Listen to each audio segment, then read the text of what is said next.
a quorum. Sorry, Eric. That's okay. This meeting is being recorded. I'm Eric Sterling. I'm the chair of the Policing Advisory Commission. I call the meeting to order at 6:34 p.m., October 9, 2023. I note that we have a quorum. I would request that our guests sign into the chat. We regret that we will not be able to hear from you verbally, but your comments and in the chat are invited. Minutes were circulated of our meeting from September, somewhat late. Why don't I give folks a moment to just quickly review them? If on guessing that not everyone has had that opportunity.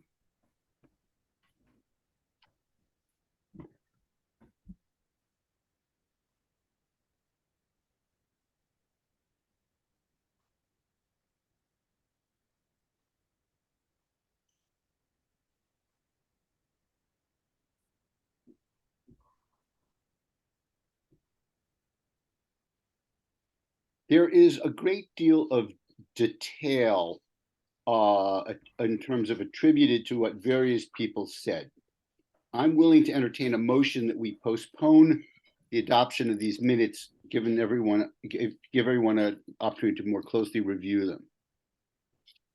I'll second that. You're moving it. I'm inviting the motion. Is there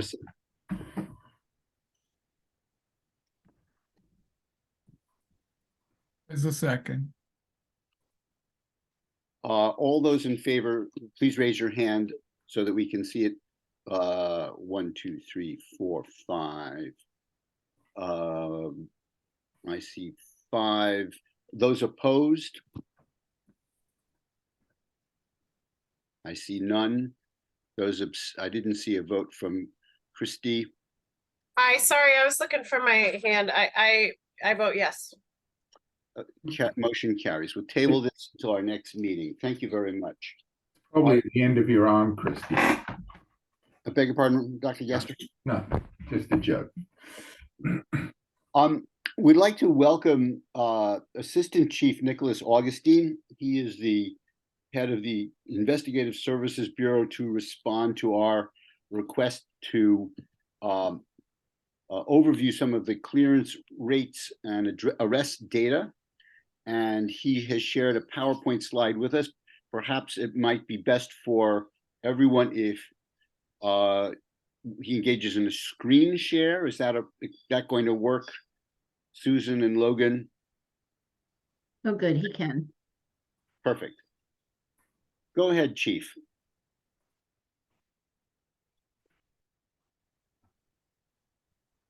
Just getting set up here. Sorry about that. Good evening. I appreciate you all having me this evening. Can you put it on the slideshow? Yeah, sure. Hold on one second here. There we go. Is that good? Yeah. You got it. All right. Again, I appreciate everyone having me here this evening. I brought some staff with me tonight that will help with this presentation. What my plan is just to give around a 20-minute presentation, around 10 minutes for question and answers that we can be able to help you with.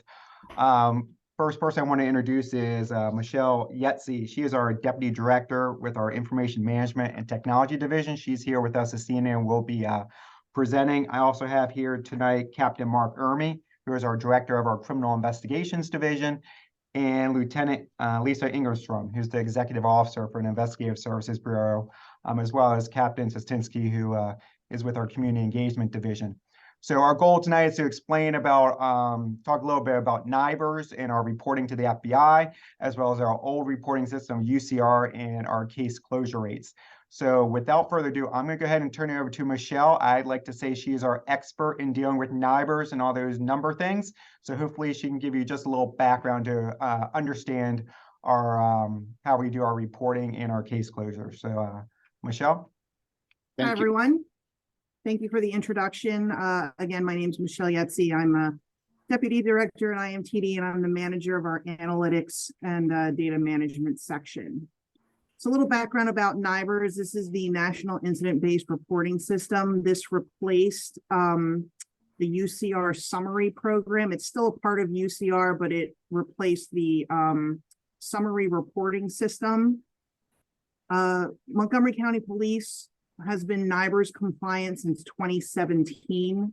As of January 1st, 2021, the FBI was requesting that all law enforcement agencies nationwide be NIBRS compliant so that there was a standard way of reporting crime data throughout the country. The state of Maryland just transitioned to NIBRS this year. So previously we had been reporting two separate data sets, one to the federal government, which was NIBRS compliant, and one to the state, which was still operating under the summary reporting system.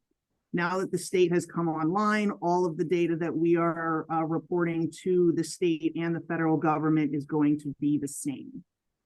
Some of the biggest changes that we saw in the way that we report data is really, there's actually a lot of changes. I'm going to hit on a couple of key points. First of all the data that we report is now based on the start date of offense, regardless of when it was reported. Whatever the recorded start date we have, that is the year for which that particular crime it's going to fall under.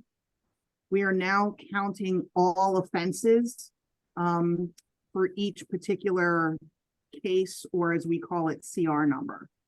So under UCR, under the summary reporting services, there was something called the hierarchy rule, which was basically the most violent crime. That's how that crime would be reported to the states. So in other words, if there was a homicide, a robbery, and an auto theft, that one incident would count as a homicide. With using that same example under NIBRS, that now counts as a homicide and, forget my example, and a robbery and an auto theft. So it counts as three separate crimes under NIBRS, whereas under summary reporting, that would count as one under the hierarchy rule. Another big change is that all the totals are, there's changes in the way that we total things. So under NIBRS, all crimes against person, those are totaled by number of victims, whereas crimes against property and crimes against society are totaled by the number of offenses, not by the number of victims. And then one other point I'd like to highlight is that the changes in some crime classifications. So if you've ever heard anyone talk about Part 1 crimes, Part 1 crimes are reported under summary reporting services. So now Part 1 crimes aren't a thing anymore. And now we have crimes against persons, crimes against property, and crimes against society. How that can affect things is that under summary reporting, things like robbery, that was considered a Part 1 crime.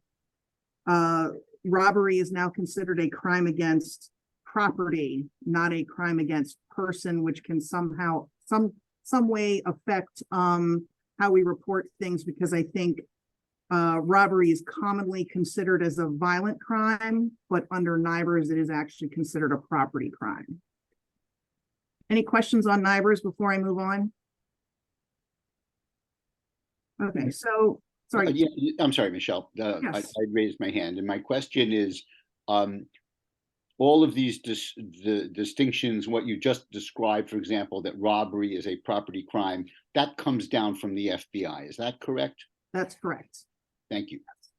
Welcome. So then, and forgive me if anyone else raises your hands, with the presentation view, I can only see a few people, so forgive me if you have your hand raised and I'm missing it. My apologies. So clearances for the FBI.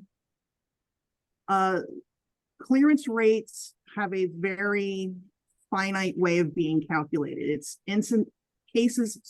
offenses that are cleared by arrest plus offenses that are cleared exceptionally divided by the total number of cases.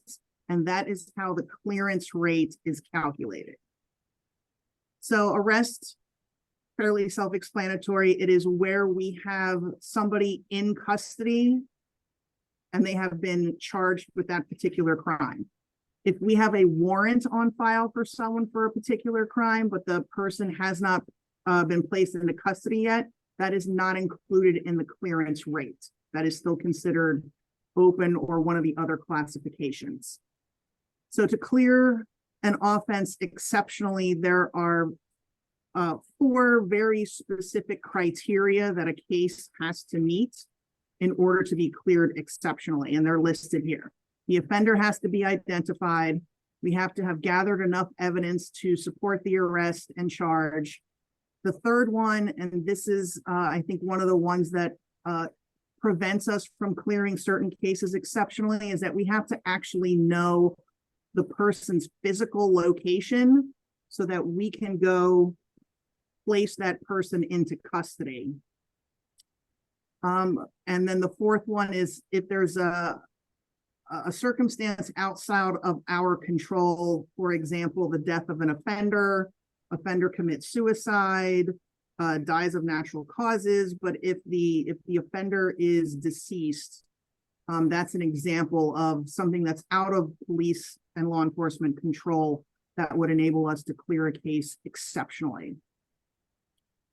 So for our own data, if you could go to the next slide, please. So what you're going to see on the next 2 slides is data that I compiled on clearance rates for the county.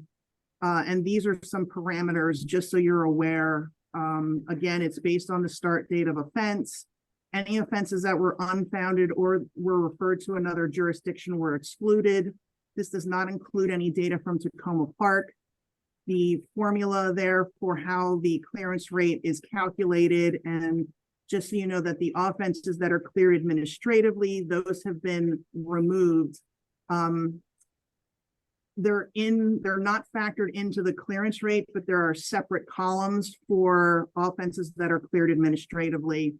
It's particularly important for some of our sex offenses where we have a lot of detailed information about who the offender might be, but there are circumstances beyond our control that are preventing us from clearing that case by arrest or exceptionally. So if you go to the next slide, we split this up into 2 different slides so that it would be easier to see on the screen. So this is broken out by NIBR's category: crimes against person, crimes against property, crimes against society. So looking, for example, at 2018, we have our crimes against persons clearance rate of 39%.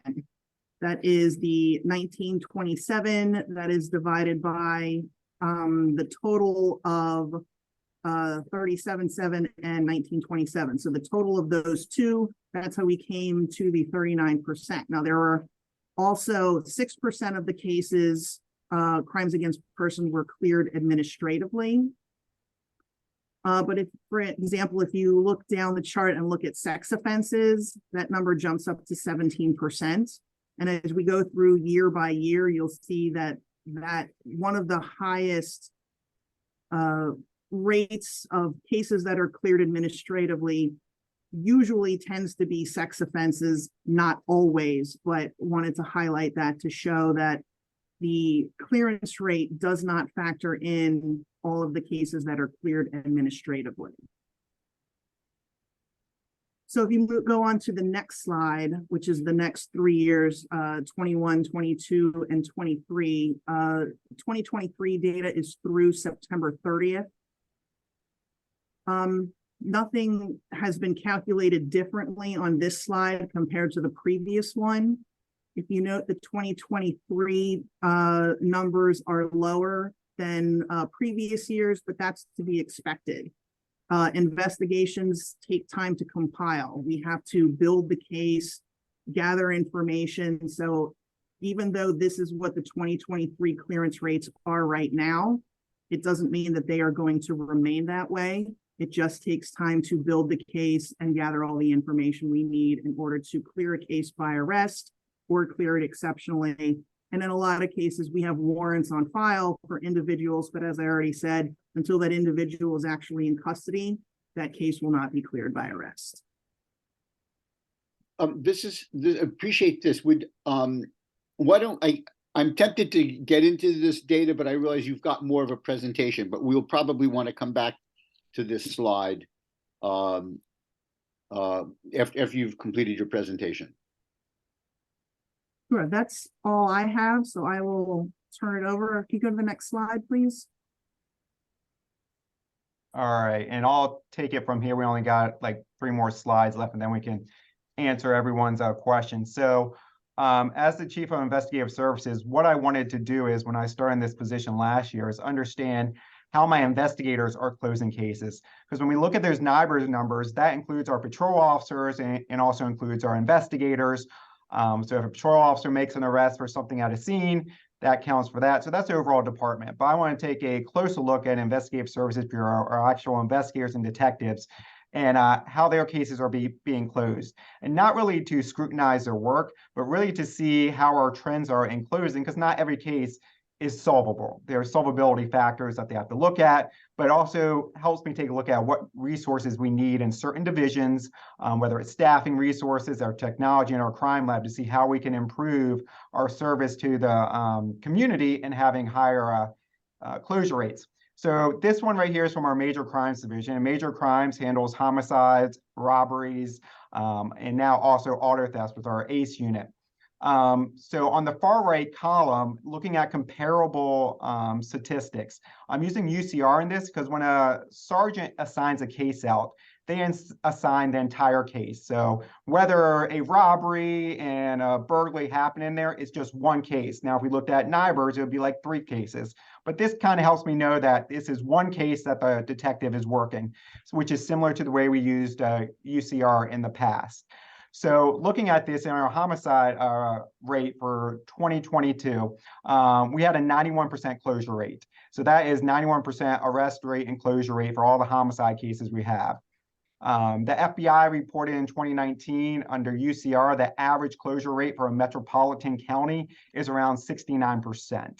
So we always have done very well in our closure rates of homicides.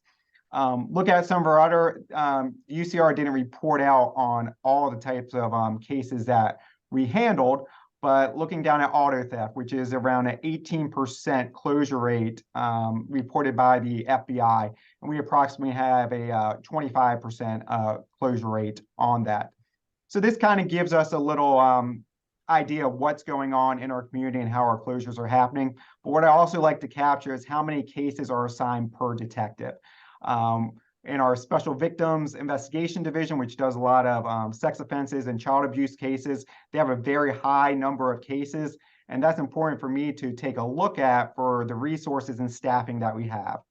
While we are very short in our Patrol Services Bureau due to staffing concerns, our Investigative Services Bureau is also taking a hit because we hesitate to fill vacancies in our specialized units because those officers and new detectives are coming from patrol.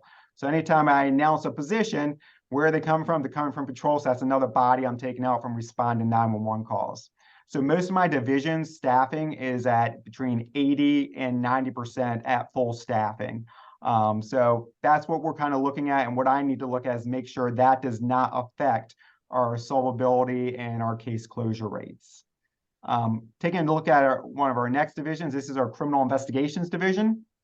And as you can see, armed robbery, we have for 2023 a 47% closure rate compared to 35% under the UCR of 2019. But a lot of things are burglaries. We talked about residential burglaries. We're actually very successful in closing our residential burglaries. It's usually around a 15% closure rate for burglaries in metropolitan counties. So it is great work the detectives are doing, but again, it also depends on the factors that are at the scene. If we have no suspect information, no evidence that was left there, there's a very low solvability factor, which hampers our investigation. And some of these cases stay open for an extended period of time. Taking a look at our Special Victims Investigations Division, they again handle rapes of adults and minors. We have a relatively high closure rate for rapes, considering that around 39% is the average case closure, and we are approximately around 54 to 56%. Sex abuse of minors, we have a 92% closure rate on these cases, which is very important, as well as our domestic violence. We have around a 90% closure rate on those types of cases. So first I'll start with any questions about this data, and then we can move back to Michelle with her NIBRS data. Dr. Gaster? Yeah, Eric, might I ask a question? So, these are impressive closure rates, so congratulations on that. My question is really about your choice of comparison here. You've chosen the UCR metro counties. That would include presumably all metropolitan inner cities. Is that correct? No, this is metropolitan counties under the UCR data. So this is counties that surround metropolitan areas. So it's not the actual inner city areas. There's a different category for that. But if you actually look under the 2019, it's online on the FBI website, a lot of these closure rates are very much the same across the board. They may change 1 to 5% across it, but pretty universal. It's around these closure rates for all the different types of categories they have, from small populations of 1,000 up to over 1 million populations in different areas throughout the country. So this particularly is, and in this group, there's over 1,900 police agencies that report into the UCR metropolitan counties. You said 1,900? Yes.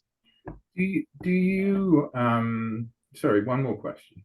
Do you select out specific counties that you see as providing especially good benchmarks to compare yourself with?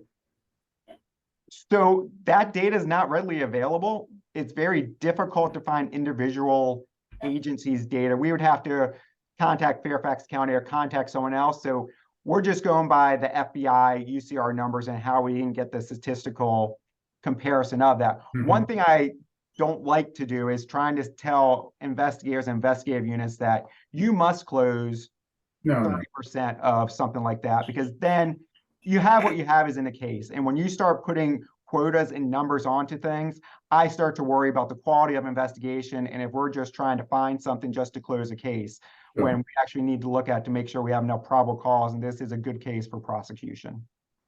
Thank you. Dr. Ekstrand?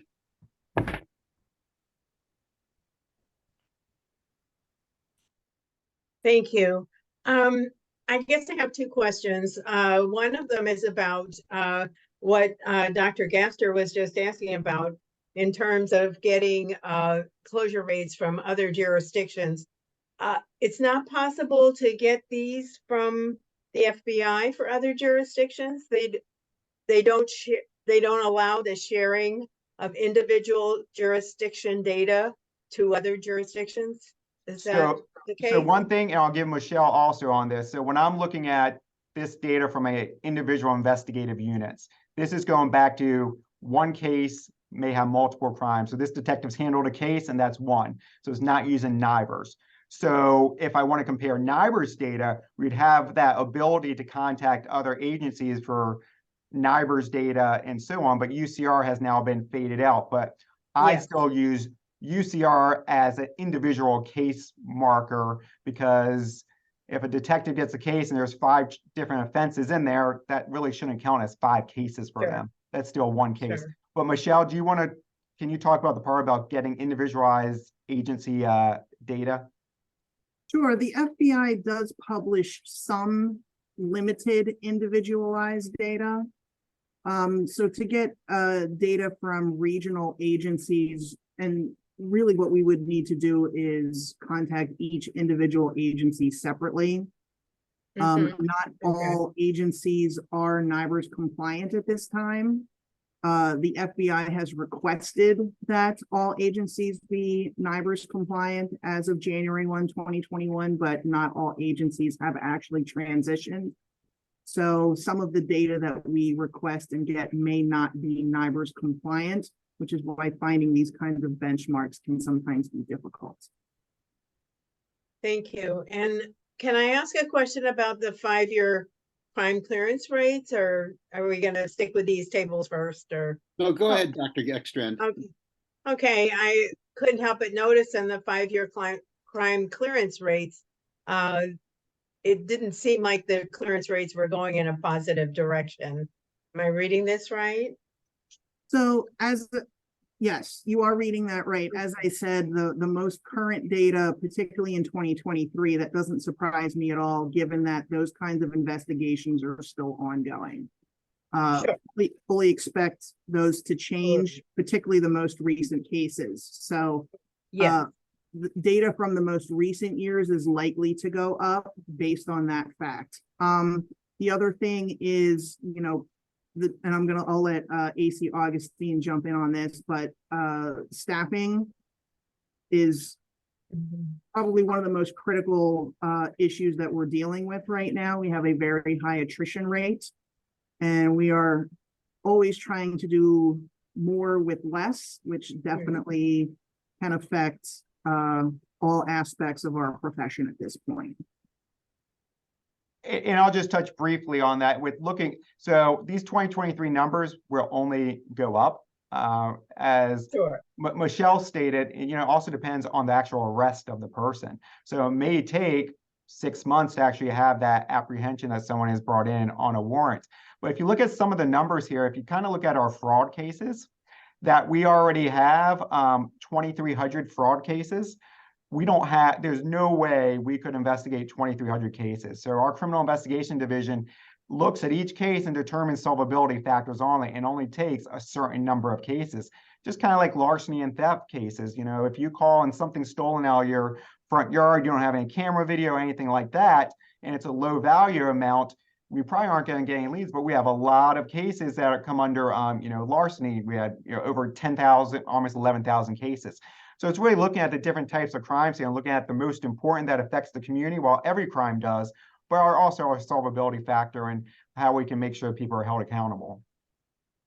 You know, and do you do any calculations that relate your force strength in terms of being able to solve these cases in terms of personnel, that is, in relation to these clearance rates? I mean, you were indicating that because, you know, there are vacancies on the force that you are not able to do as much. Have you done those calculations to look at those things together? So it wouldn't be more of a closure rate for a case. It would be more of what cases they take on. So, you know, when you are at 100%, you can take on a lot more cases. But when your number of staffing goes down, you have to be more selective in how many solvability factors are there for this case to get the attention it needs. So I wouldn't say that cases aren't getting as solved. It may be less are being assigned because we can't give people extra cases. We need to give them the time, and we're giving them higher level of cases that have that solvability factor, where one before might have had a low solvability factor and we still gave it out. It might be skipped over for another case, so officers have the correct caseload assignment and not overridden by number of cases. If I could just ask one more question, and then I'll shut up. Are you keeping track of the proportion of total cases that you are assigning to people to resolve? Because if you just took that subset of cases that are assigned to resolve and determine the proportion actually having a clearance rate from that subset, that might be an important number to look at in terms of effectiveness of the investigation process. Yeah, it sounds like a lot of Algebra 2 right there, and I was not the best of that in high school. There was a lot of math you put in there for me. So what I do is I do have all of I get a monthly report from every investigative division, and it tells me how many cases are assigned per the detective. And in some of these, special victims have 100 cases per detective assigned, because they also get tips from Montgomery County Public Schools and stuff like that, reference child abuse or sex abuse. So a lot of cases come in, so I keep that and I look at that on a monthly thing to see how we're kind of trending with the number of cases. And if I start to see our closure rate trending down and our case numbers going up, there can be a possible correlation related to that. Thank you, Thank Dr. Robin, could you let Cherie ask a couple questions before you have your second round?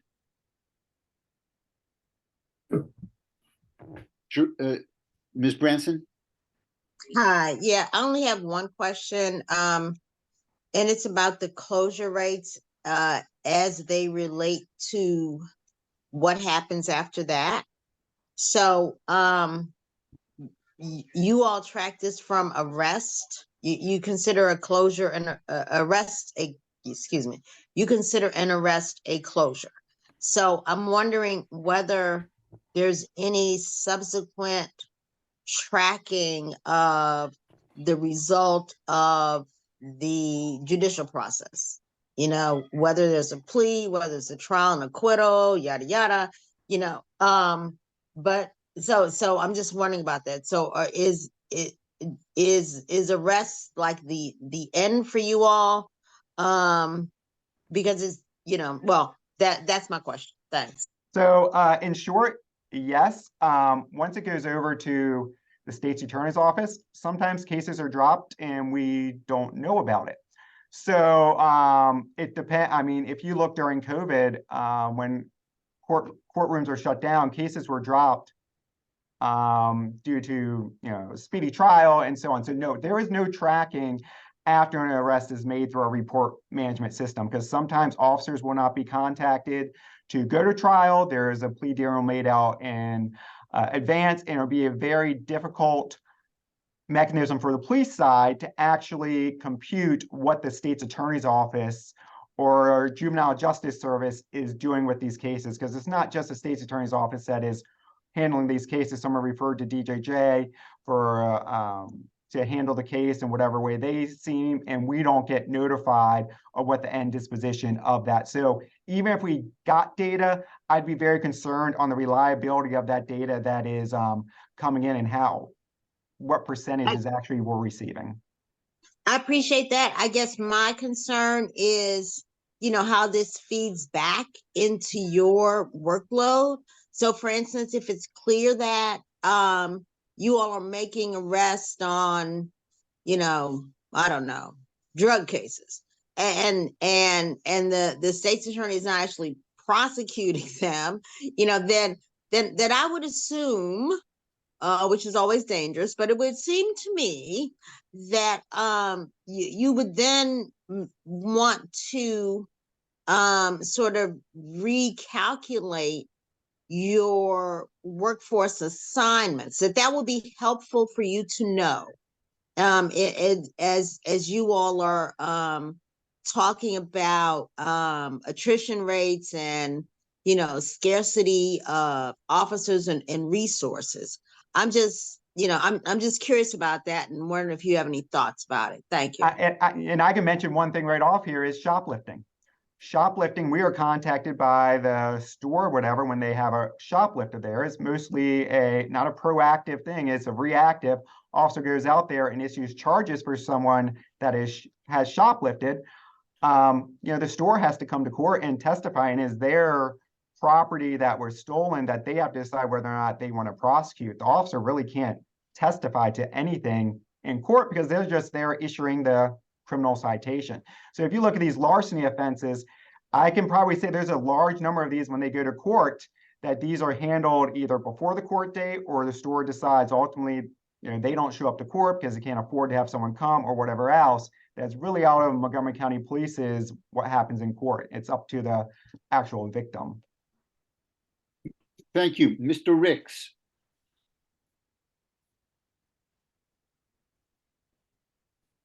Yes, sir. I've got on my glasses not to be cool, but the light is bothering my eyes from the screen. You are cool. But Nick, do these statistics include youth who are like, I think it's under 13, where they're not charged or not arrested or whatever? I'm going to ask Michelle that real quick because I'm not sure how the feds are handling that reporting for that. Michelle? So some of them are listed as cleared by arrest. Some of them where we have several categories regarding juveniles that are not considered cleared by arrest. So those are included in the all other offense statuses. This data comes from our records management system.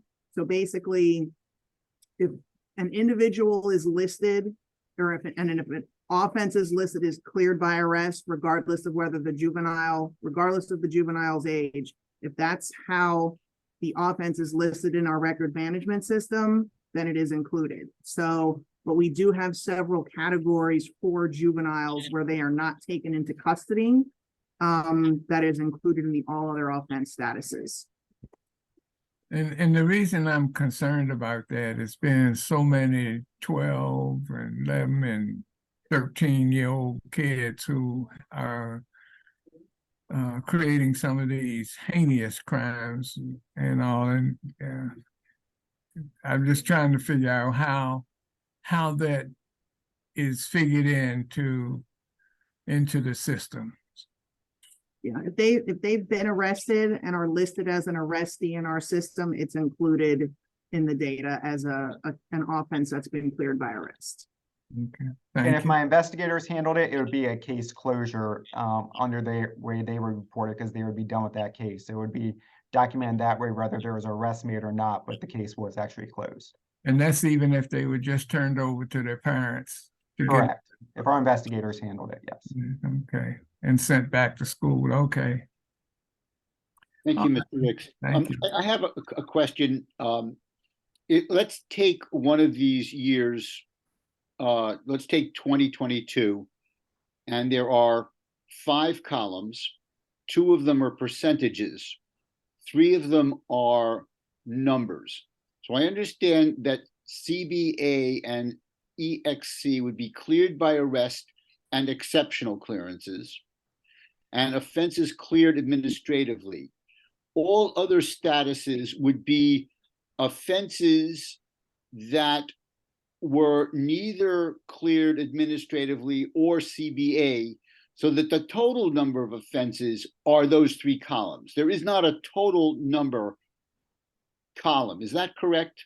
So the offenses that are cleared, the column of offenses cleared administratively, that number, so for example, in crimes against person for 2022, that is 370. Yes. Those 370 offenses are also included in the all other offense statuses.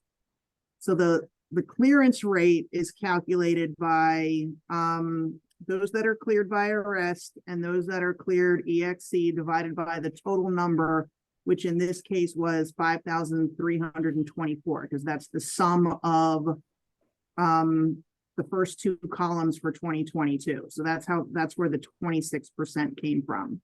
I'm sorry, could you explain what the offenses cleared administratively means? I must have missed that. Excuse me 1 second, Robin. I just want to note that I find it confusing to not have a total, that I believe that it would be helpful to people who are not specialists, that the total number of offenses be identified.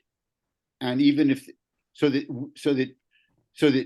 those numbers totals can be compared along the classes of offenses that are listed.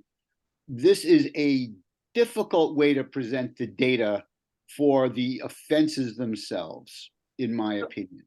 Thank you. Appreciate that. So just to make sure that I understand, when you say a total, you're talking about the sum of all other offenses and the offenses that are cleared by arrest and cleared exceptionally?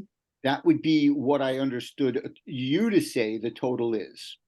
Yes, it is. And yes, if that would be helpful, and I can certainly add that in future versions. Thank you. Dr. Gaster? Sorry, it was just a quick question. I don't think, maybe I may have just missed it, but what are offenses cleared administratively? Why would they be cleared?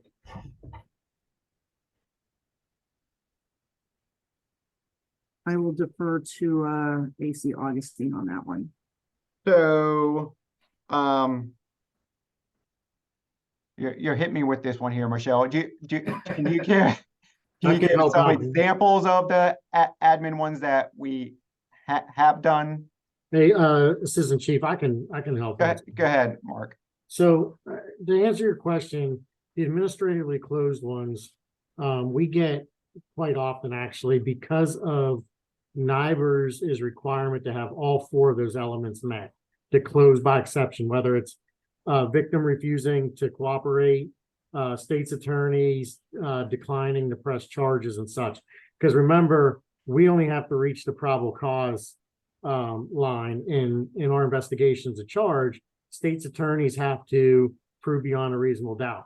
Yeah. If they feel they can't, then they can get rid of the charges, you know. But for us, what ends up happening is that we'll have a case, for instance, we can use a sex assault, right?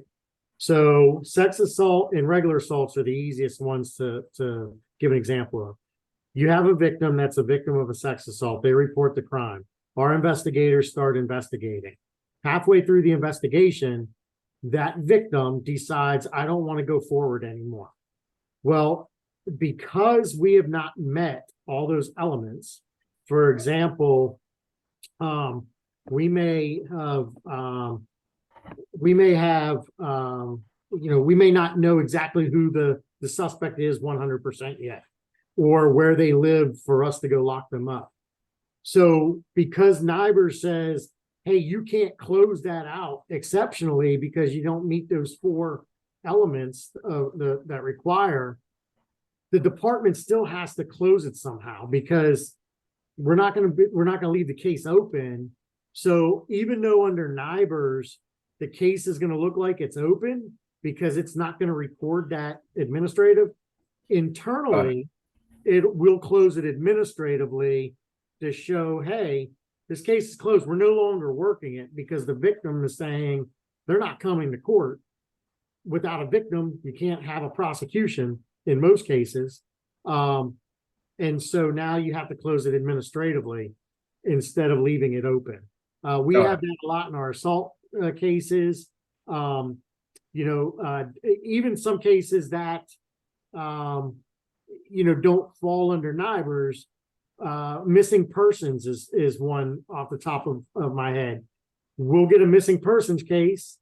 That missing persons case we'll find out they're not actually missing.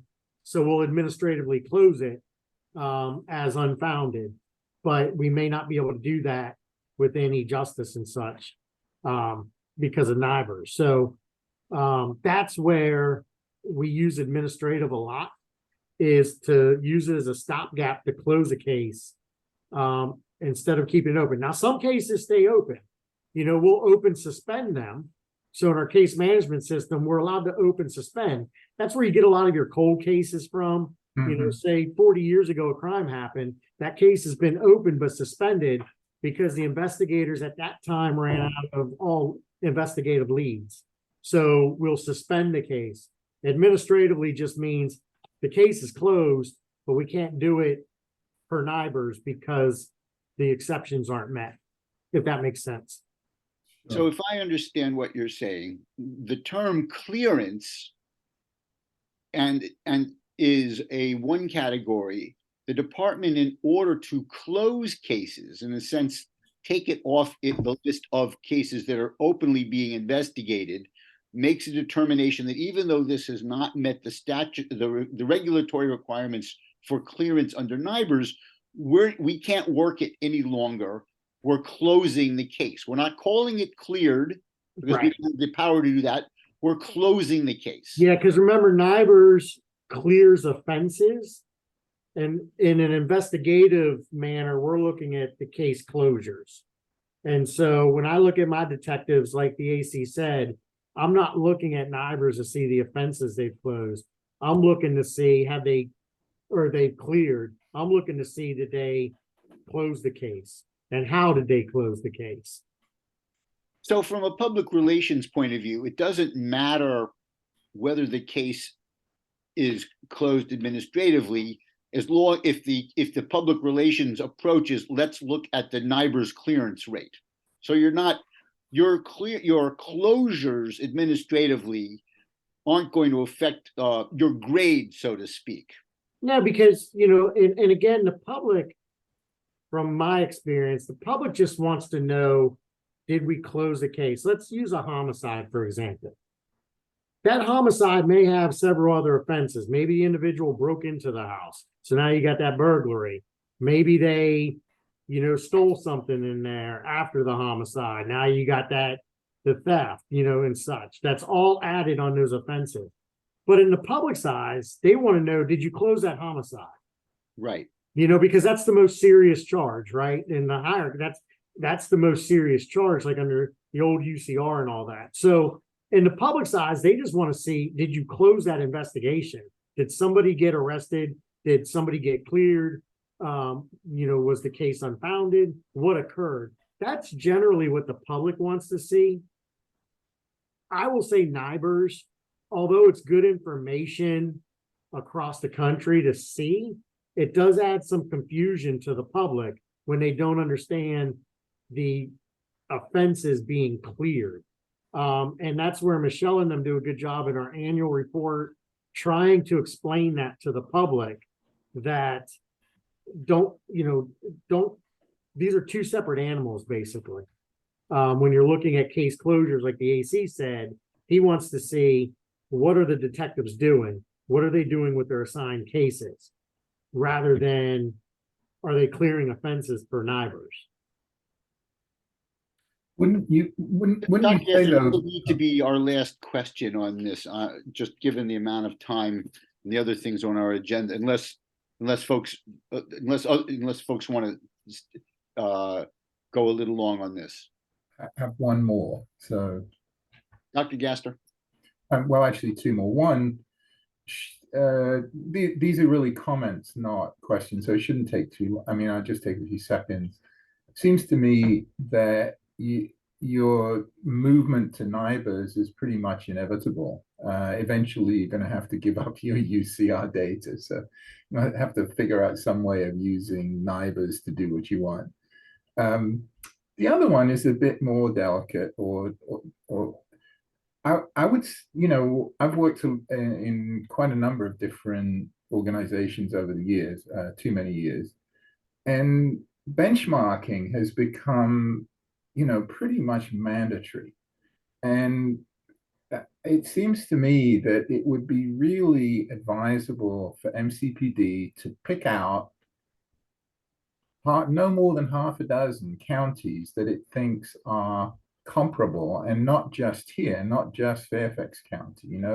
There are other counties around other metro areas that would give you a much better sense, not just on clearance rates, on how many officers you have, on what your officers are doing, on traffic stops, on all kinds of different metrics.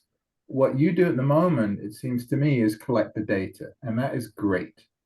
But the data doesn't really mean as much as it should. And the meaning comes from the benchmarking and the comparison. So I would really just urge MCPD to think about benchmarking across all of your work, not just here. Yeah, I appreciate that comment. It is a lot to get other data information. That's why I've been relying on the NIBRS 2021 clearance data, the numbers they give, to kind of just have a base mark, because Montgomery County is also so unique too. It's very difficult to find. We used to always say Fairfax County, but Fairfax has changed a lot. PG County, it's hard to find a very comparable with 550 square miles of coverage and over 1 million residents.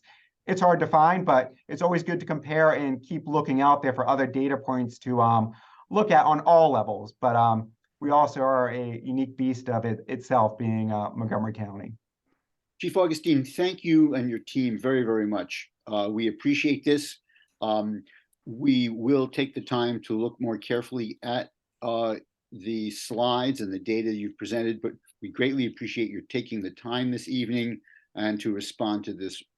And just note that it's our understanding from our staff that there will be an annual data work session, I guess, of the Public Safety Committee on October 16, in which some of these matters may be explored in greater depth.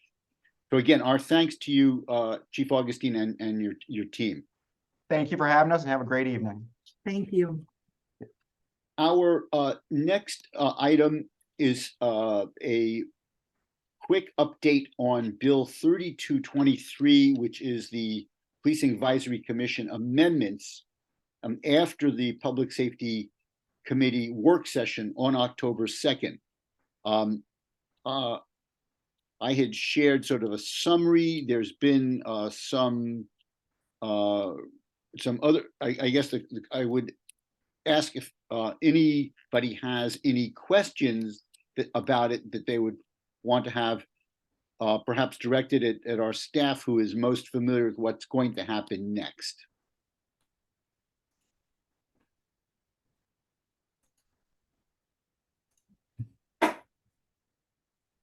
I don't see any. I take it that the folks have been following it enough, and that the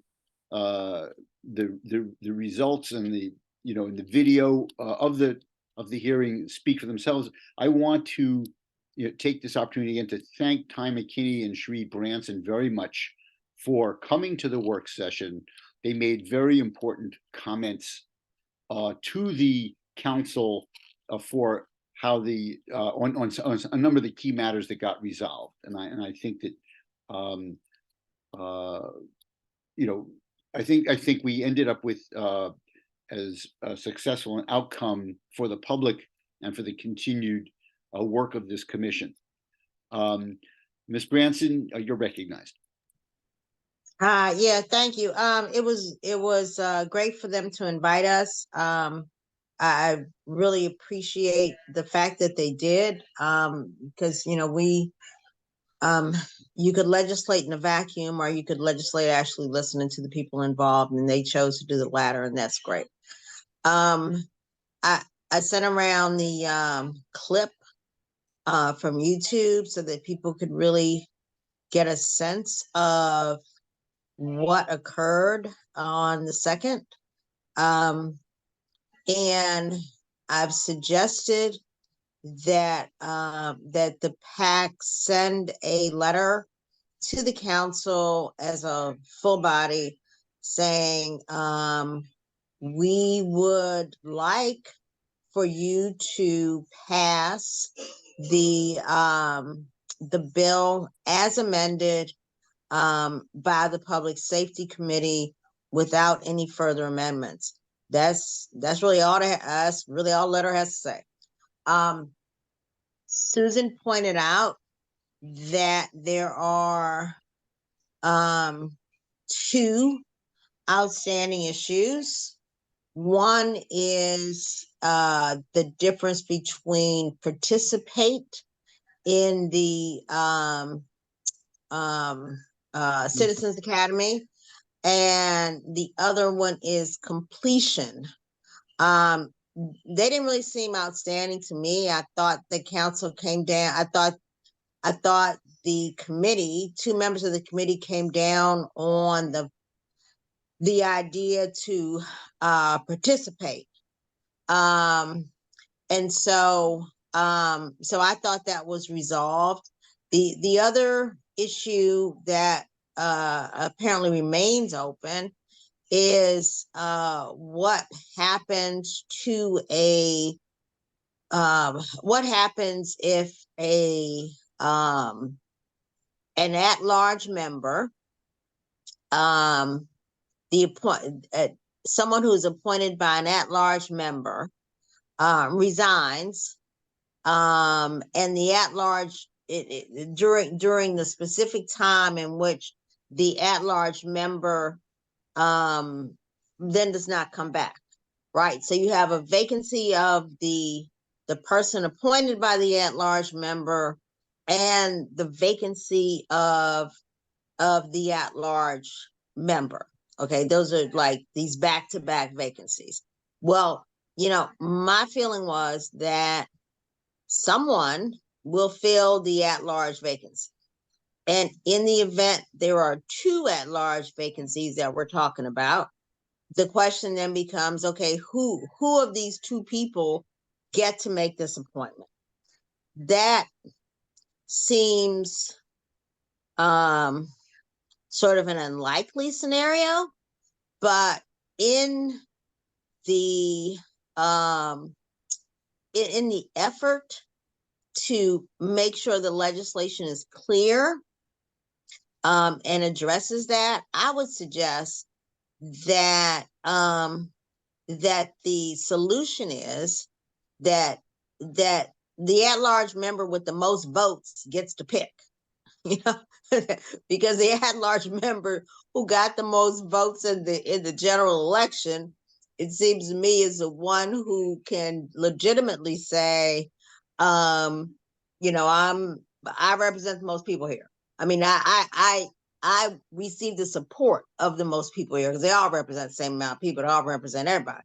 So that seems to me to be the clearest and easiest way to resolve that, and a way that is not subject to reinterpretation, because vote count is vote count. Thanks, So Ms. Benson. anyway, That's- thank you. That's a novel idea. Ty, go ahead. Yeah, Mr. Chairman, I know too often the chair is not necessarily recognized. So first and foremost, I want to thank you for your leadership during the council work session. Thank you very much. We're all indebted to you for that, and especially putting together the annual report along with the executive summary. So I do want to recognize that and thank you for those things. Picking up where Commissioner Branson left off, I think it could possibly be a wise move to see how the council itself would like to resolve that issue regarding nominating a person in the event that the at-large members are new themselves, rather than us necessarily resolving it. It may be wise to wait and see what, you know, they would like to do, how they would like to resolve that. If all else fails, it could be required that both at-large members agree on a specific candidate, because ultimately it was my understanding that everyone has to be approved by the full council anyway. So anyway, just some thoughts. So, what is before us is not quite a motion that Ms. Branson said that we would write to the council with our encouragement that they vote for the bill as reported, and to, in that context, also address, either address the question of a better definition of participation or a definition of participation, and the second would be then the issue that is operationally challenging to staff, which is how to resolve expeditiously nominations to vacancies that exist. And in the instance then where there would be two at-large members who could legitimately seek to claim the privilege of making the nomination. And Ms. Branson has proposed what would be a discrete solution to that particular predicament. Is there a motion that we send a letter and include the at-large most votes suggestion as a element of that letter? Yeah, so moved, Mr. Chairman. Can I just say one thing? I'm not clear what's being moved. Okay, so I'll state again what I believe the motion is. Well, can I just ask a question? Go ahead, Dr. Gaster. I'd rather we didn't deal with the question of participation, or at least I'd like to suggest. And I left that out. I don't. Oh, yeah. Okay. I did not include that. I left Okay. participation out. Then I'm good. So there's been a motion. Is there a second? I'll second. Dr. Ekstrand seconds. Okay, so Mr. Ricks, you're recognized. Yeah, just a quick question. Is that the final that's going from the committee to the council? Say again, the final list? I don't understand. Is it the final document that's going from the committee to the council? Well, it would be a committee report, if I understand, to the council. Right, so we would be the motion is that we support the report of the Public Safety Committee to the council with, and urge that it be passed with the suggestion that it include an effort to solve the operational problem of nominations in the case of at-large members having departed, and that the nominee, the member then who would have the privilege of making the nomination is unclear, because there'd be more than one new at-large member. That the vacancy in the commission had come from an at-large member, and it's not therefore trackable to a council district where a successor can be identified. My concern is that they switch up real quick on things, and we go and support it, and the next thing we know, they done got something different in front of them. But in other words, your concern is that what actually is reported isn't what we thought was reported at the public meeting? Or would they take our suggestion and switch it around? Well, we have no control over how the council would respond to any suggestion we make. We have no control over whether they'll regard our letter favorably or not. Right.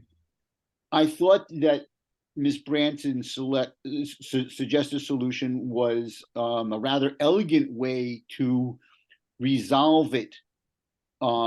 Clearly, it would, in some sense, invite the council to think about ways to resolve it. Okay. So, are there further questions or discussion of the motion? Let's see. It was so it's been moved by Ms. Branson. It's been seconded by Dr. Ekstrand. Further discussion.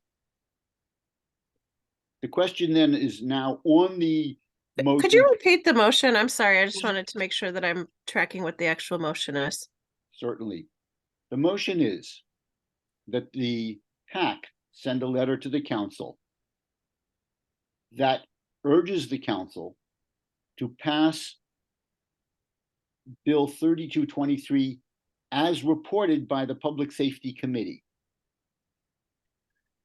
The letter would also include a paragraph that would say, with regard to the nomination of a commission member to fill a vacancy appointed by an at-large member who no longer is serving, the privilege to make the nomination of the vacancy would go to the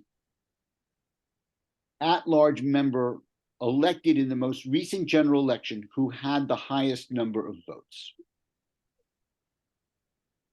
And so the bill as reported would or would not require completion of the bill as reported does not require completion. The bill as reported requires participation undefined. Well, Mr. Ricks. My concern is the highest number of the votes that person was elected by. Is that what my understanding is? The highest number this is a case in which there will be more than one new at-large member. Okay. So that of the at-large members of council, the member who had the highest number of votes of the 2, 3, or 4 candidates who was successful would have the privilege of making the nomination. Well, but to me, that would then could give a disadvantage to somebody who really on the council who is, a new person who just because maybe they got 2 votes more than somebody else. And I mean, when a person is elected to the council, I don't give a darn if they got elected by 100 votes or they got elected by 25 votes. They got elected.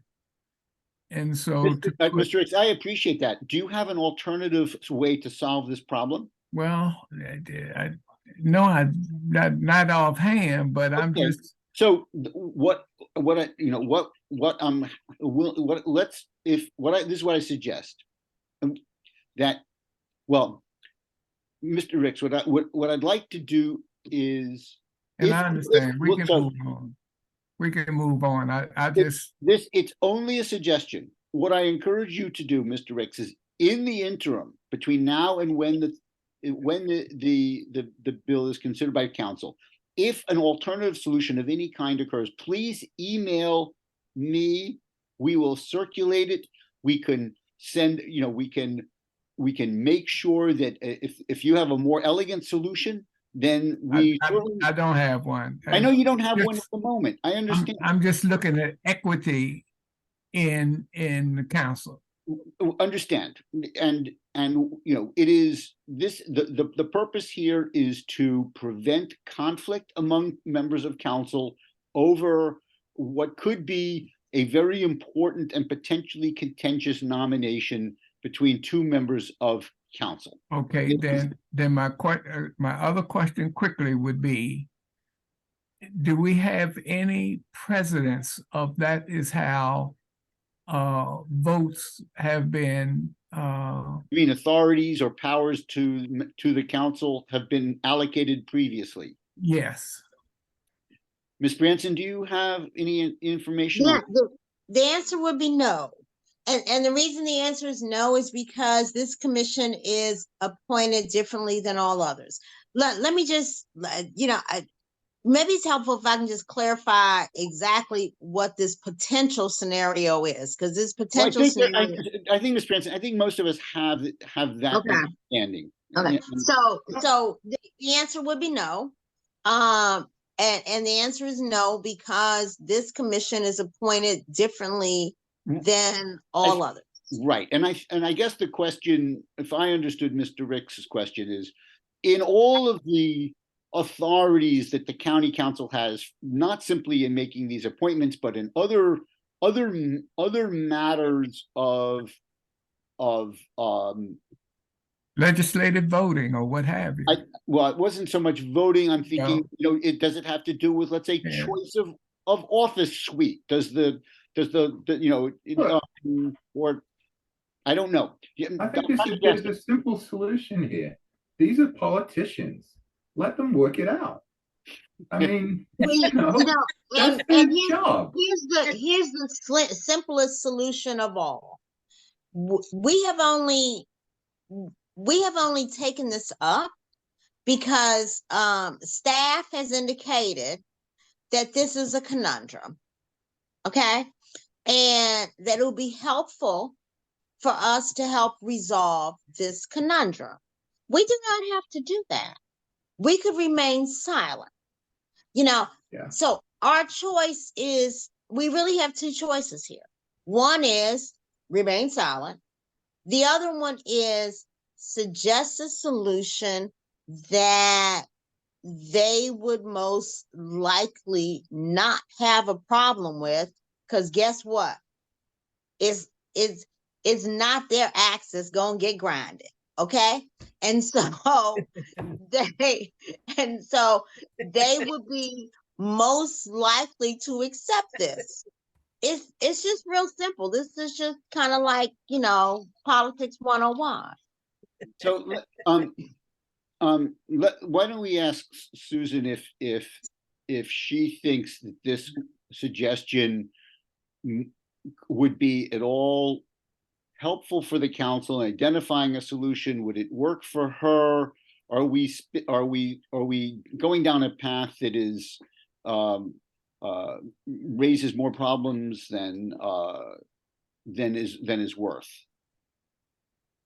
So Yep. the prior council knew about this problem when the bill was first enacted and did not choose to do anything. It has not been a problem operationally because the at-large members, when their nominees have resigned, they've still been in office. So it hasn't been a problem yet operationally. What I can't advise you of what to do, but I see three possibilities happening. One is they just don't address it, and then we have to deal with it operationally when it comes up, and that could delay appointments. Two, they decide to figure out a way for this one scenario to be handled. It is an unusual scenario, but it could happen, and laws shouldn't be just for the 1 4-year, 3-year pack. It should be in perpetuity, right, to make sure that things are functioning well. The third, which I hesitate to throw out there, is if some council members do have concerns about this, they might revert back to everybody nominating the whole thing, and you lose your one council member, one pack of Nomination. fee. So Right. Well, that's a good piece of caution. We want to try to resolve this quickly. Ty, your thoughts? I see your hand. Well, as I said initially, I was of the mindset that we should allow the council to resolve it themselves. That would be to me, the simplest way to do it. However, based on what Ms. Farag just said, then I'm changing my opinion now, and I'm moving into the Branson count and make the suggestion. And once we make the suggestion, the county still has the option to choose how to resolve it themselves anyway. So based on what I heard from Ms. Farag and Cherie, then I'm going to move over and give my vote based on that. Are we ready to vote on the motion, which includes the suggestion of a potential solution to the at-large member vacancy nomination? Yes. Are we ready to vote? Yes. Okay. All those in favor of the motion that the letter be sent with the proposed solution, raise your hand. So The proposed solution being which solution? I'll repeat it again. The proposed solution is that in the event of a vacancy on the commission, that the at-large member who made that nomination is no longer serving on council. The successor newly elected at-large member who had the greatest number of votes would have the privilege of making the nomination for that vacancy. And they may have already, No, because they're Appointed newly someone? elected. They've had no nominations before, to our knowledge. Right, Because see, they're- these are two people who are newly elected. Neither of them has ever nominated anyone, all right? Well, it's They are possible- both at large. Okay, so between the time the election occurs and they take their seats, somebody resigns. Who gets, and the person who resigns was nominated by an at-large member who now is no longer on the council. Question is, of the 2 or 3 potentially at-large members who were new, who gets to pick? That's the question. And the answer I propose is whoever got the most votes. That's who gets to pick. I think we should stay out of this. And that I could, think we should, but and we Well, could say, this is an operational issue, and this is a scenario that may never arise. However, if it does, we would suggest that you consider this method of selection in the legislation. What I'd like to do is I'd like to sever the motion if there's no objection, so that we're first going to vote just on the question if we send a letter, and then we'll vote on Ms. Branson's proposal whether that should be included or not.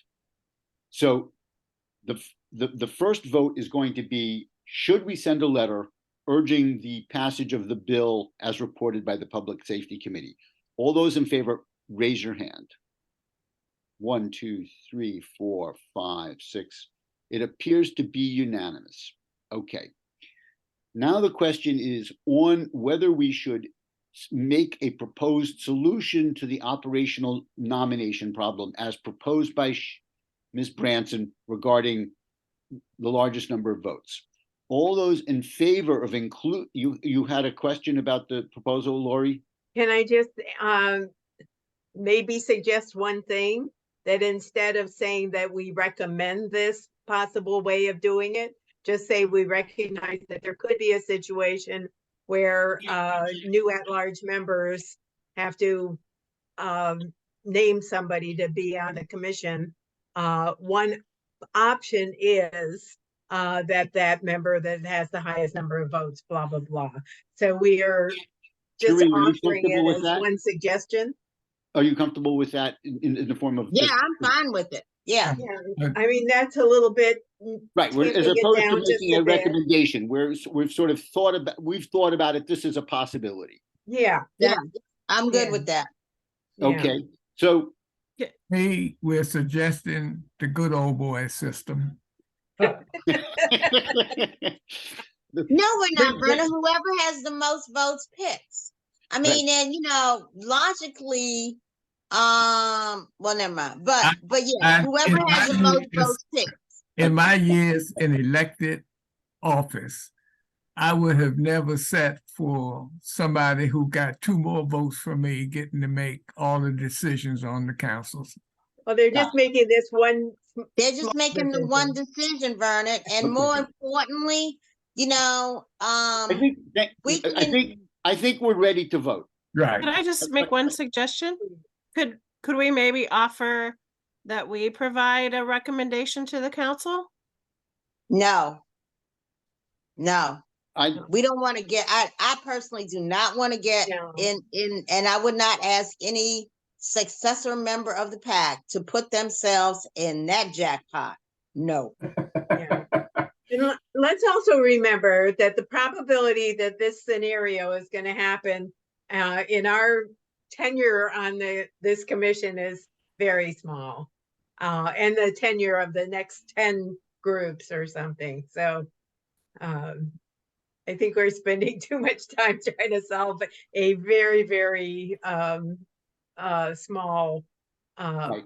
problem with a small probability of. I think that, so I think we're ready to vote, and I think that I would want to include that part of the reason we've had this conversation is that we want to stress that we believe that the one council, one PAC member nomination is an important feature to preserve, and that we're attempting to preserve it by removing a potential objection, by creating a way to resolve, an outstanding ambiguity.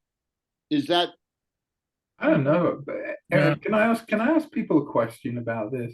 You guys, most of you guys got nominated by a particular council member, I assume. I'm an at-large person. I got nominated by Elrich. But I assume most of you came from, individual council members. Do you ever talk to them? Do they ever contact you? Is there any relationship here but with the one council member who allegedly nominated you in the first place? I'm really curious. I talk to my council person quite often. I Okay. talk to Sid Katz quite often. Yeah. I talk to others quite often. So, Well, you do. I know you have deep relationships, but I'm wondering about everyone else. I don't think I was nominated by a particular person. If I was, I didn't know it, so. me either. So, Well, I'm sure that I was, but I'm not sure that that person remains on the council at this particular point. And it seems like the conversation I've had thus far has moved me from my original position to Cherie's back to my original position, just based on the politics that I'm seeing right here, right now. So I think I've moved from my own suggestion to support to abstain. Well, I'd like to vote on it and get this taken off the table here, okay? Okay. All right, so those who support that we recognize this situation, we offer for a possible solution for their consideration, as Cherie has outlined, raise your hand. Okay. So 1, 2, 3. No, okay, and if you'd rather stay, the letter remains silent on that, please raise your hand. Mhm. And Christy, you're okay. So the motion is defeated 3-4. Cherie, thank Okay. you for bringing this forward. We will draft a short letter and be silent on the latter matter. Okay. So And I think the conversation was good, so. I agree with you. Thank you, Mr. Ricks. I just want to be clear. I didn't come up with this, you know, I'm not sitting around all day trying to figure out conundrums. I mean, you know, Moving it to a concern that staff had. So if we don't want to think about it, it's okay with me. Right. No, nobody is giving you undue praise or condemnation. The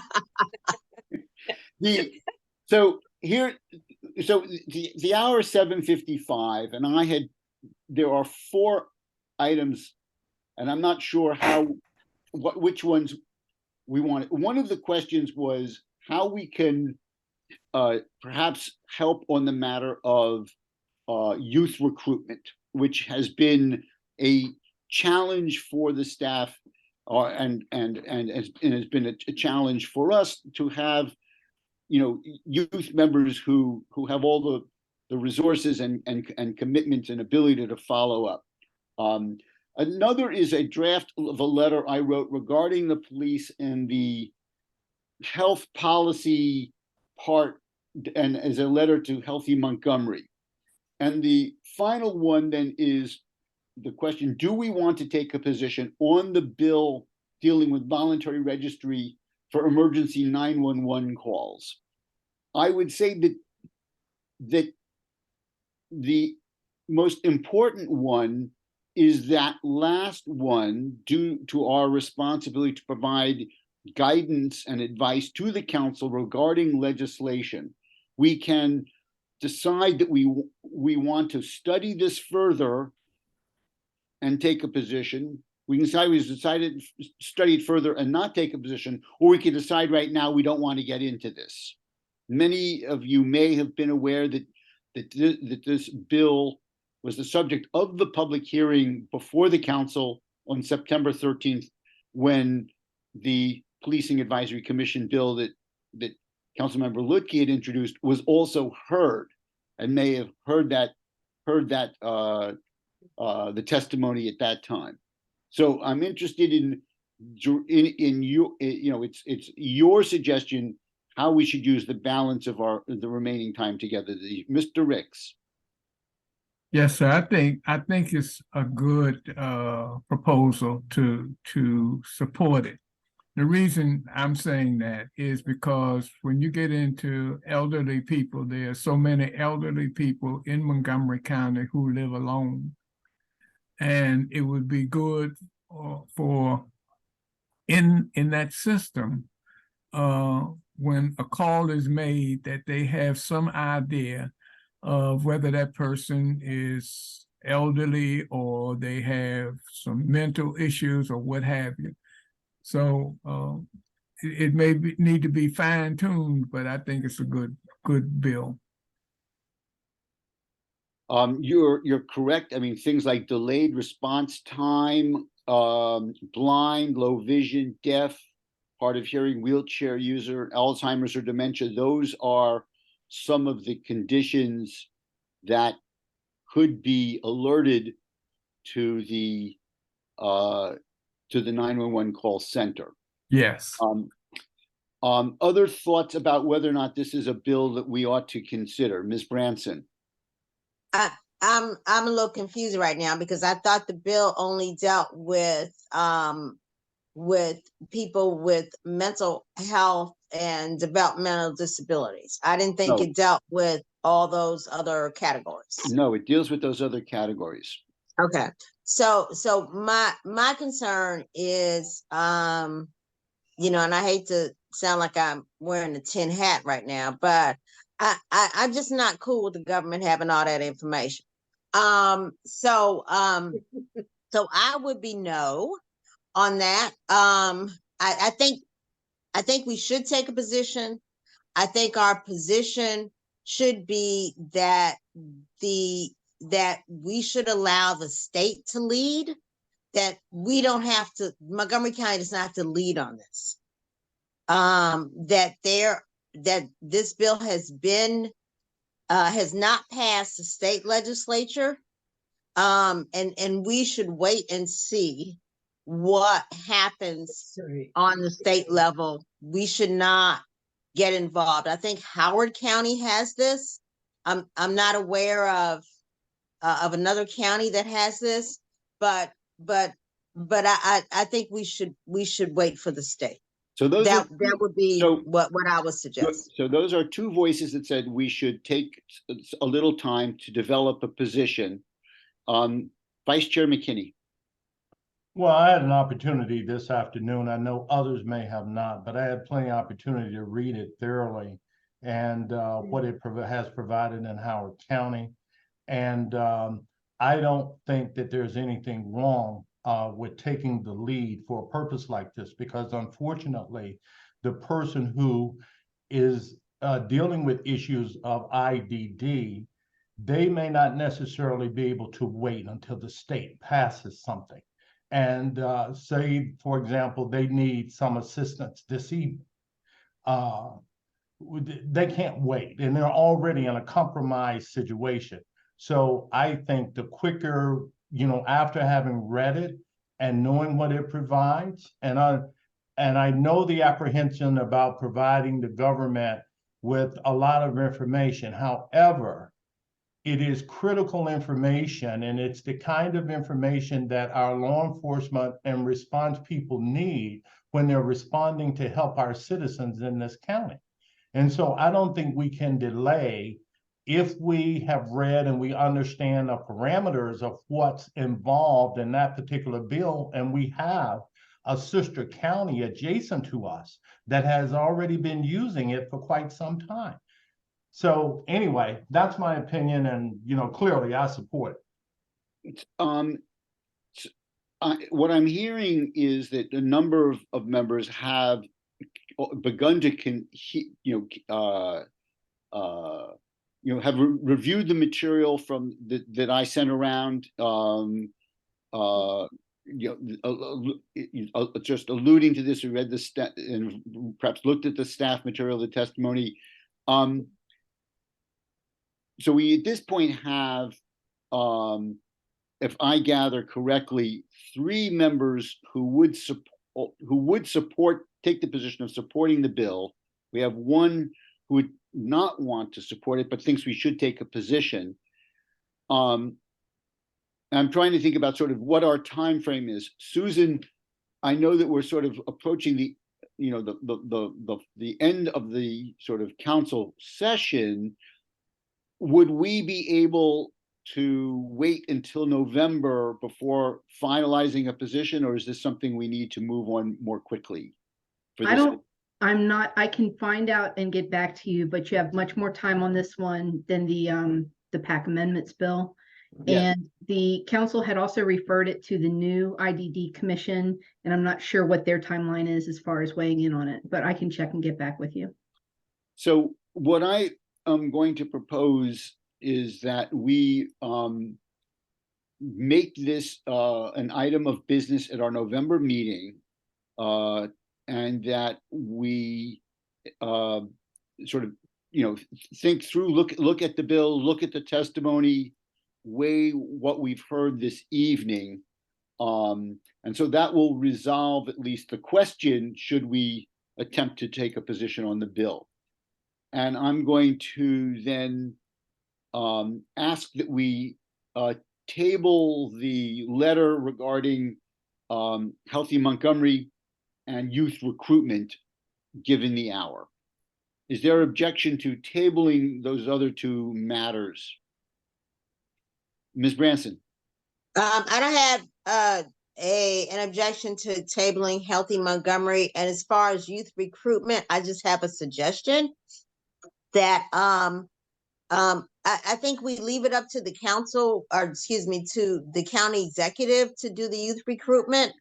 And I would suggest that we reach out to the student government associations of the high schools and let them know when a vacancy has occurred and how to apply for it. Or we at least suggest that whoever does these notifications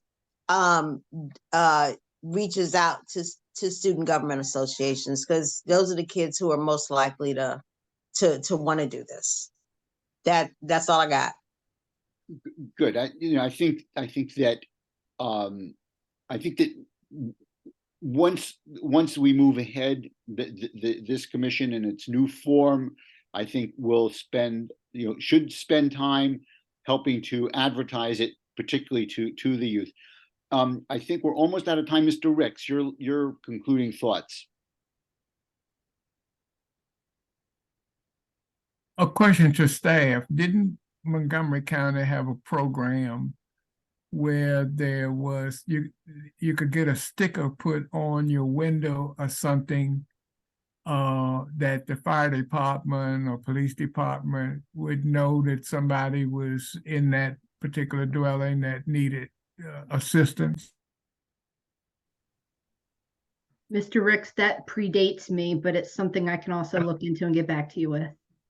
Actually, I kind of remember something. there used to be like a Find Your Tot program, and then we had a Find Your Car program as well in the late 90s, early 2000s. Both the same idea. Yeah, us older folks, us old people. Thank you, Mr. Ricks. Appreciate that point.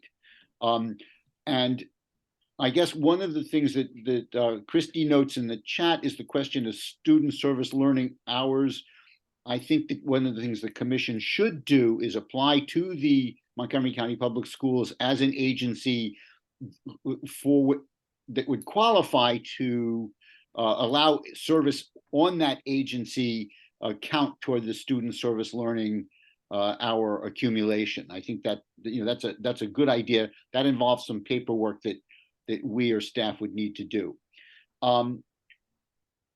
I appreciate the discussion. I again appreciate the information we got from the police earlier this evening. Is there a motion to? Is there anything else that we need to discuss before we adjourn? Any other questions or comments? I just had one question. I asked for a list of the outstanding requests that we had made, the ones that had not been responded to by the police. Yes. I think that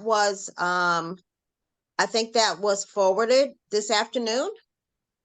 And so my suggestion is that we also send a letter to the council and the county executive, letting them know, hey, look, we've asked for this information. It has not been provided. And we don't need any other, verbiage, just FYI. This is what we asked for. This is what we haven't got. And essentially you would want to transmit this spreadsheet that was sent this afternoon. Is that? Yeah, because I don't want people, on one hand, people say we're not doing stuff, and I know we're doing a lot, but we haven't gotten some important responses. And I think it's important for people to know what we've asked for and that the information has not been relayed to us. Was that before we got fired or when we were legitimate? Bert, I don't even know. But what I do know is that we had a legitimate right to ask for certain information and we haven't received it, and that should be made publicly known. It's a very substantial, I mean, there's a list, you know, that sort of, I mean, looking at the spreadsheet, if I understand, we got responses in most instances. I was trying to see which ones where there is still a response outstanding. I mean, I would say one that at least occurred to me is, you know, I note that, for example, there's this category called marijuana arrest data. We got a you know, an answer that I won't call it that. You know, the answer was we can't answer it. We can't keep track of that. We don't keep track of it, and we publish data that we know is inaccurate and misrepresents to the public you know, the status of marijuana arrests in the county. But I'm not sure. I mean, we could, if looking at that list, Ms. Branson, I'm not sure what you know, where there's been a failure, you know, where there's something missing or a failure to reply. I think I asked for data on the amount of money that was sent back from the state. From I know we haven't gotten that. The income from citations. Right. Traffic citations. We did get an answer from that, I thought. I see, I mean, there's the police, let's see. So I see a note from staff that says that there was on September 15th, I think that was it somebody said that we don't get any money from this, that the income goes to the state. Was that, did I recall that correctly? That's correct, Mr. Chairman. Yeah. And the income goes to the state and then the state kicks it back to us. It doesn't stay That at is the incorrect, state. actually. The Well- state keeps the money and the state sends back in block grants across the state. We don't know to what Yeah. percentage. Yeah. Then I think that is okay. So my question was two-part. Part one, how much do we send? Was there a number? I didn't see a number. No, there's no number, ma'am. I don't even know if we could do that. Well, somebody can do it. I mean, They're not our it tickets, begs ma'am. They're not credulity Montgomery. to believe that y'all are writing citations and people are paying them and the money's going to the state and nobody knows what the number is. Ms. Branson, So- it's done by the state. So, It's not done by us. So, Sheree, this is an important issue, and we're not, but we don't have the We time. may need to come back to this. Yeah, Because thank I'm you. not walking away from this. This is, you know, if we talk about places where, you know, a big part of our concern has been traffic enforcement and how it disproportionately impacts communities of color, right? And so in that concern, I think it's very appropriate for people to know and understand who is profiting from that kind of relationship. It begs credulity to believe So- that nobody knows what this number is. So that is a second item for us at our November meeting, is to attempt to begin to dig more deeply, get some better answers to the question of how traffic citation revenue gets accumulated, or how it's from whom it comes. it's quite possible that it is not something that the MCPD is able to answer. We may have to look in other sources, other departments in the county to try to get an answer. The question is a valid question. We know that in Ferguson, Missouri, the use of fines that were wholly disproportionately imposed against the minority population were an enormous sense of revenue, enormous source of revenue to the municipal government in a way that, you know, that the Justice Department in its investigation found was oppressive. And we're not suggesting that we are like Ferguson, Missouri, but we are aware that in a disproportionality context in enforcement, that the financial implications are real to the people who have to pay those citations. So what we are going to try to do then, Ms. Branson, is get an answer to your question from those who have the answer. And so that will be a second item for November, as well as Bill 33-23. And with that, I ask if there is a motion to adjourn. So move. There is a the motion is made in second. All those in favor, raise your hand in front of the camera. Thank you very much, everyone. Okay. It's just always a pleasure for me to work with you. Your insight, your passion and concern. You all really are a credit to the members who nominated you. So thank you all. Good night and see you soon. Thank you, Susan. Thank you, Logan. Thank you. Bye. Of course, Go have a glass of red.